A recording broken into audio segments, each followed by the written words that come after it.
animals who had been left for dead. We were taking animals out of trash cans or off of piles of dead animals. We were very sick and were worth nothing economically by the industry. And so we would take them to the veterinarian, and the vet would say, what are you guys wasting your time for? It makes no economic sense. So they had that mindset, these are economic commodities. And we made the point that these animals are not commodities to us. They are living creatures. We want to do what we can to help them. You know, we were treating them like most people treat their cats and dogs, as part of the family. So it took a while to bring the veterinarians around, and they started respecting us for taking care of sheep and goats and pigs and calves and chickens, and we were paying our bills, which also didn't hurt. But they came to accept that we saw these animals as living creatures, not just as pieces of meat. And then we had this rat on the farm who we often saw when we were out there feeding the other animals, and this rat looked pretty bad one day. He was very sick. So I called the veterinarian and said, we have this rat here. And, you know, now we're pushing it a little further. And the vets hemmed and hawed and took a little while to agree to look at this rat, and they did, and the rat was in really bad shape, so the rat was euthanized. A couple weeks after that, our sheep had parasites. They had worms. So I got a worm, and I called the vet, and I said, I have this worm here. And there was a big silence on the other side of the phone. And in stilting language, the vet says, what do you want us to do for that worm? And I explained that the worm was a parasite. We needed medicine for the sheep, and we did, you know, we gave them the medicine. So the bottom line is that just living on this planet, we're gonna, you know, impact others, and sometimes it's gonna be in a way that's not necessarily positive for whoever the other creature is. But you do the best you can. So for me, being vegan really is an aspiration to live as well as you can, to live with respect for others, to live with a light footprint on the planet, and also to live well and take care of yourself. You know, that's one thing too about in the animal movement. You know, back in the early days, I remember sort of this mindset that those animals are in cages, they can't move at all right now. How can you take a day off? It is important to take care of ourselves. Compassion should extend to ourselves as well. And that's part of the ongoing process that we are learning, that if we want to be in this for the long haul, we need to make it sustainable. And part of that is, you know, one of the reasons I'm now, you know, doing these marathons and stuff and really trying to take time to train. And I'm also trying to eat better, because as a vegan, you can also eat Oreos and Coke and technically be a vegan. I wouldn't advise it. It's not the healthiest way to live. So eating whole foods, plant foods, fresh foods, taking care of ourselves, supporting each other in steps. And one of our organizational values at Farm Sanctuary is that we speak to people where they are on their own journey. You know, back in the early days, we might have lifted our arms and said, meat is murder, and we would have been right, but that's not necessarily very effective. And at the end of the day, we want to be effective, and we want people to make positive steps, you know, and every small step in the right direction, I think, ultimately will lead to another step. And each time these steps are taken, momentum is built. And we are seeing an enormous shift now in the way we are looking at these issues. We're in the midst of a food movement. More and more people are interested in eating well. And, you know, a lot of it's for health reasons, but a lot of it also is for ethical reasons and for ecological reasons. So there's a lot of reasons now. And momentum is building, and this event is just part of that. So I guess I'll open it up here for questions, but one thing I want to mention real quickly in terms of this food movement, I had a new book coming out in spring. This is actually a galley. There's only a couple copies. It's not finished yet, but it's going to have like 100 vegan recipes, and it's, so please buy it. It's called Living the Farm Sanctuary Life, The Ultimate Guide to a Mindful, Compassionate, Animal-Friendly Life. And it's being published by Rodale, and it's already available online. And we want to push the pre-sales big time. So keep an eye out for that. And so I'll open it up now to questions. And again, thank you all so much for being here and for your interest in these issues. So thank you.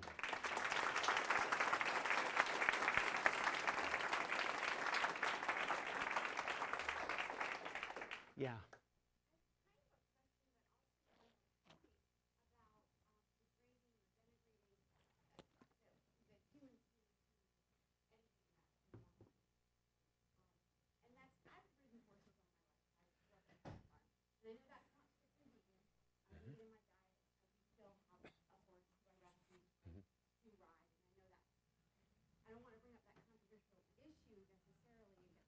get her!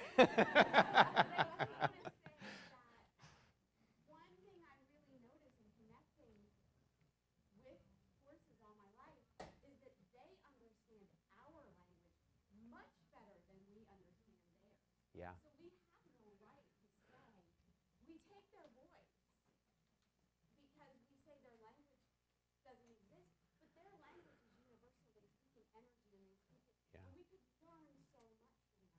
Yeah. They understand us. I think it's a very good point. You know, we're speaking to animals in our language, and they're understanding that better than we are understanding them. And it is important for us to listen to them and to understand them. And we're enriched by that, ultimately. We can learn.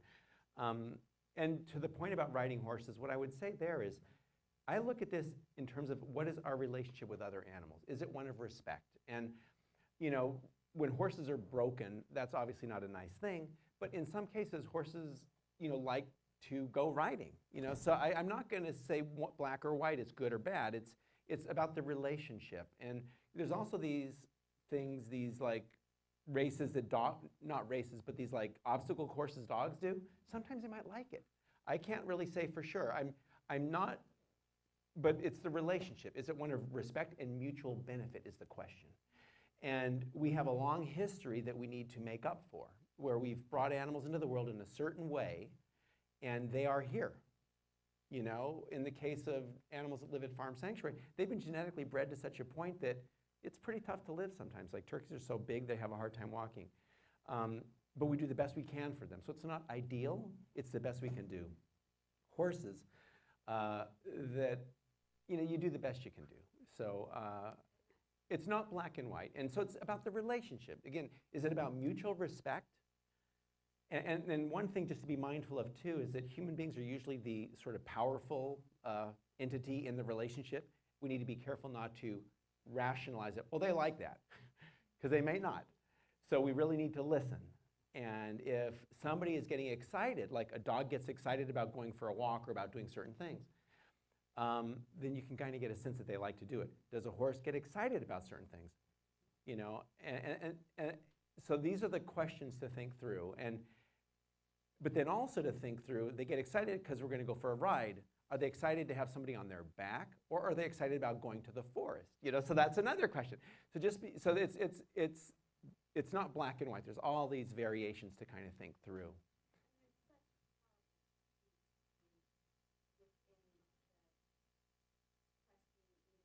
Yes. Yes.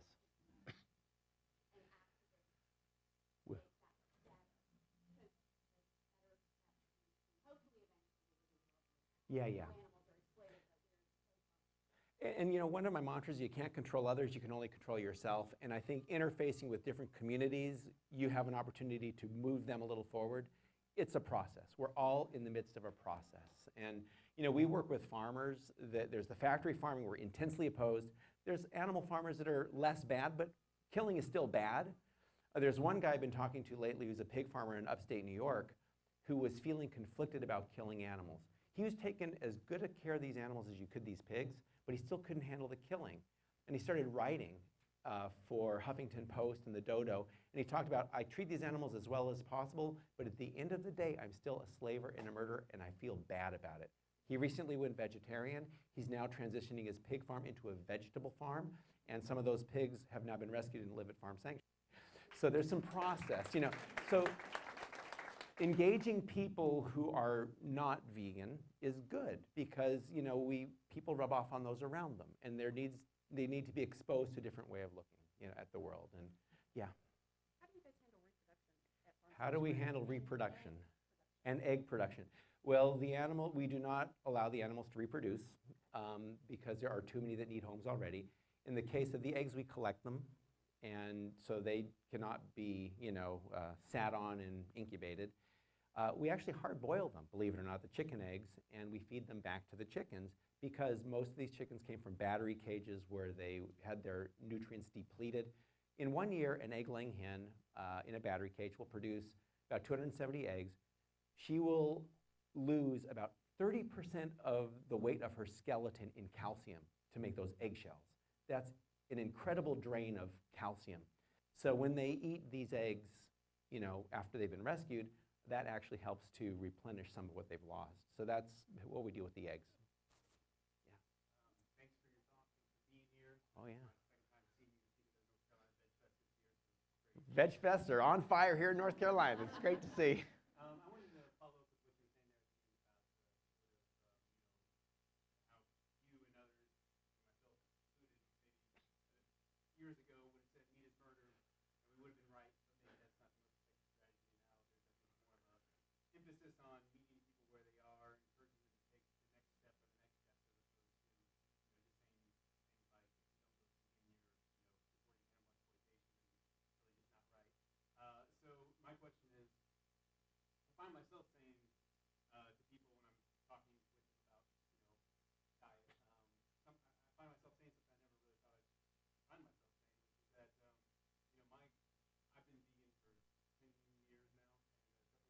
But I transitioned to it. I just encourage people to sort of do what makes sense to them. And people say, well, isn't it possible to get animal products not from the industrial farms, from the better farms, that are more humane, more local, more environmentally responsible? And I've been surprised to hear myself saying recently, yeah, if you're eating animal products, I think that is better. I would rather you go vegan, but as long as you're eating animal products, I would think it makes a lot of sense to do what you can to educate yourself, get animal products from the better farms, and do everything you can to stop eating animal products from factory farms.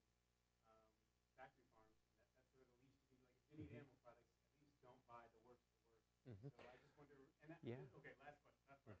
Yeah. I feel like the Humane Society of the United States sort of takes this approach. I don't know of any other animal groups that really do that come to mind. I feel like a lot of groups sort of don't even talk about, they maybe don't suggest that eating the more humane animal products are better. They don't want to talk about that maybe as a step that you could take. Well, I think that is a practical step for a lot of people to eat so-called humane. When that topic comes up, I always say, though, that these labels tend to sound a lot better than they are. So you have a lot of things now labeled as free range that are basically coming from factory farms. So I'm always quick to point out that what it says is oftentimes misleading. And you can't control others, so say if you're going to eat meat, it is better to get it from a farm where the animals are treated less badly, and I usually try to frame it in the negative instead of well. And also, the only way to really know how animals are treated is to actually visit the farms to see what is happening, because so often what is being labeled in a certain way doesn't really represent the reality. And free range, only means animals have access to the outdoors. So you'll often have animals raised by the thousands in a warehouse with a small door that goes to a crummy little paddock or even a little porch area, and that's considered access to the outdoors, and that's sold as free range. You have cage-free hens who are debeaked still. So even the so-called better is bad, and even the best has killing involved, and humane and slaughter don't go very well together. So making all those points, you can't control others, and if they are going to eat meat, going to a place where the animals have it less bad is a step in the right direction. And so I look at factory farming as the worst, and we intensely oppose it. Most people agree with that, so I really try to talk about that a lot, because that's where there's common ground. And if you can talk about that, that's great. And a lot of these humane labels are still kind of like factory farms. Then you start getting down the scale to animals that are raised in conditions that are better, but then they're killed. So we're kind of quiet on that, because those guys can be allies anti the factory farming. Now you get into the plant-based farming, and we're advocates for eating plants. So this is where we start promoting it, but you get into the GMOs and the monocrops, so we're not big proponents of that exactly, but then you start getting to the organic, although they're really hardline vegan, so it's grown with blood meal, and I would agree it is, but it's certainly a better, and we would advocate it. And then you get into the veganic farm, right? The ideal, we're enthusiastic supporters, but there's not a lot of them out there right now. So it's a scale of intense opposition to factory farming, intense support for veganic, and between these different poles, levels of support or opposition or silence even, because sometimes folks that are doing things you don't totally agree with are allies in some ways. So that's kind of how I look at it, yeah. I have two quick questions.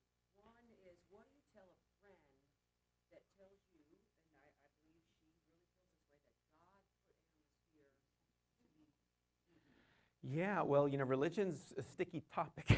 If God put animals here to be eaten, well, how do you know that, really? I think asking people questions is a good thing. And if they say, well, the Bible says so. I was at a panel discussion at the National Catholic Bioethics Center, and there was a Christian farmer who's a pig farmer saying that God gave us a right to do this.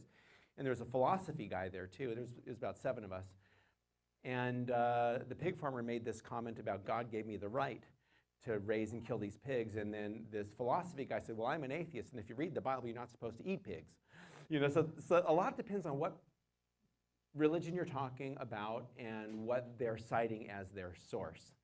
My view is that all the religions talk about what you do to the least of these and about mercy and compassion and justice. And when you look at that, I think it leads us in the vegan direction. That's my view. I think sometimes the Bible is used to rationalize things, as are other religious traditions. And during, again, the abolitionist time, the Bible was cited as a source of why things are the way they are.